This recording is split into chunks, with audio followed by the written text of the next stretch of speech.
Hi again, welcome back to my YouTube channel. I'm Jella, your immigration DIY assistant, here to share another successful, inspiring story. This one is about my sister, who is just like me, a dual citizen, American and Filipino, who got married in the Philippines way back on July 2022. And she has a son who is under 18 years old, who unfortunately wasn't eligible for US citizenship through the CRBA because some of the requirements weren't met. Fast forward in 2024, she returned here in the US with me, temporarily leaving her little family behind in hopes of making or building a better future here. But thank God, it doesn't have to take forever to reunite them. As soon as she got back, we filed a petition for her husband and child under the CR1 or IR1 and IR2 visa categories, and guess what? They got approved. So we did everything ourselves, no lawyers, no agencies, saving thousands of dollars in the process. And today, I'm here to show you how we did it step by step. The first step is for the petitioner to file Form I-130, also called the petition for alien relative. You have the option to file online or through the mail. We chose mail and submitted 2 individual petitions since you are required to file one for each family member. So here is everything we submitted with the form. First, for her husband. Let me note that every legal document submitted is only a copy and not original as per USCIS instruction. First is the title page. So what we did is we titled their petition I-130 petition for alien relative, then spouse. Then under that is the petitioner's full name and the beneficiary's full name. Next is the cover letter. So this is the cover letter that we did for my sisters. On the upper right is the petitioner's address and the date. Below that is the USCIS lockbox facility address that corresponds to your state. Okay, so to find this, go search for USCIS Form I-130 direct filing addresses. You will see here the specific lockbox for the state that you are residing. According here, applications and petitions that are not mailed to the appropriate filing location may experience processing delay, so it's important that you find this first. Then below that is the RE, or in regards to I-130 petition for alien relative, then spouse. Below that, the petitioner's full name, beneficiary's full name, and then here in the body is the list of everything we sent in order. You can use our format if you want to. Also, in the end of the letter, remember to sign it. Third, a filing fee check. So up to this date, the fee is $675 for filing through mail and $625 for filing online. It says here you can pay the fee with a money order, personal check, cashier's check, or pay by credit card or debit card. If you pay by check, you must make your check payable to the U.S. Department of Homeland Security. Do not abbreviate it. Also, here it notes that if you are submitting multiple forms, pay each filing fee separately. Form G1145. If you want to receive a text of your receipt number once USCIS receives your petition, then submit this form too. Provide your details below so they can reach out to you. Then the Form I-130 itself. Download this in the USCIS website so you will have the latest edition. Up to this date, the latest is April 1, 2024. You will also find here the instruction for the form. Just click it to download.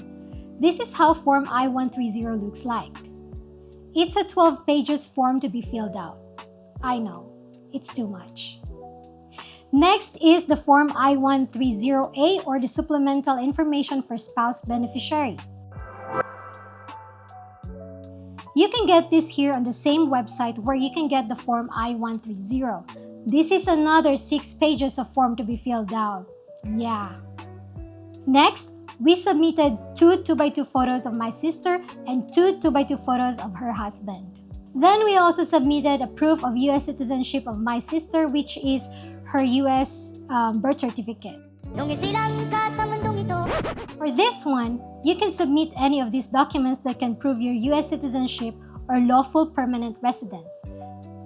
Your copy of your birth certificate, valid passport, citizenship certificate, or CRBA. Next, you must also submit an evidence of the family's relationship. we sent a copy of my sister's marriage certificate. Note, if you or your spouse had a previous marriage before you guys, you must also submit a copy of your previous divorce decree or annulment papers. Lastly, we submitted other evidence of bona fide marriage. We sent their joint bank accounts copy, their child's birth certificate, photos of their wedding, photos of them together through the years.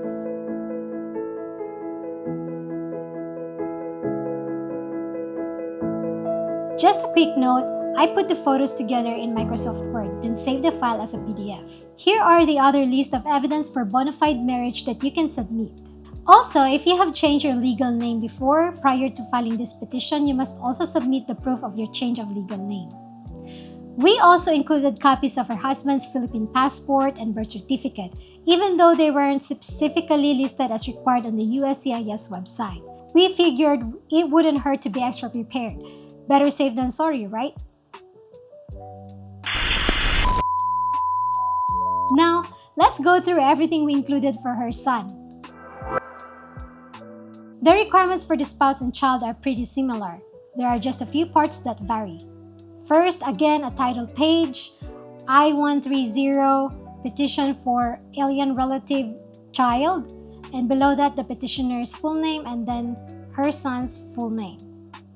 Second, the cover letter. Third, a filing fee check, another filing fee check of $675. Form G1145, Form I-130 petition for alien relative, 2 photos of my sister and 2 2x2 photos of her son, and then my sister's US birth certificate, a copy of her son's Philippine birth certificate, and other evidences of their mother-son relationship. So we sent their maternity test, prenatal documents, and photos of them together. And that's it! Once we had all the documents ready, we assembled 2 separate packets, one for her husband and one for her son. We placed each set in its own folder and mailed both together in a single USPS flat rate envelope. After USCIS receives your petition, you'll get a text message with your receipt number if you submitted the Form G1145, but if not, you would still receive a letter in the mail called NOAA 1 or the Notice of Action Form I-797C that contains your receipt number. From there, you can track the status of your case on the My USCIS website. Just create an account to get started. Now, here's my sister's timeline for both petitions.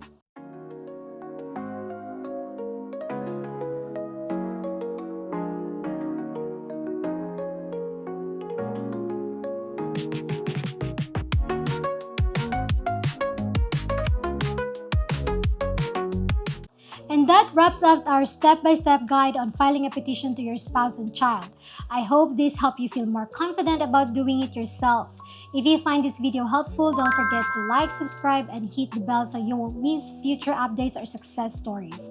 Thanks for watching and best of luck on your immigration journey.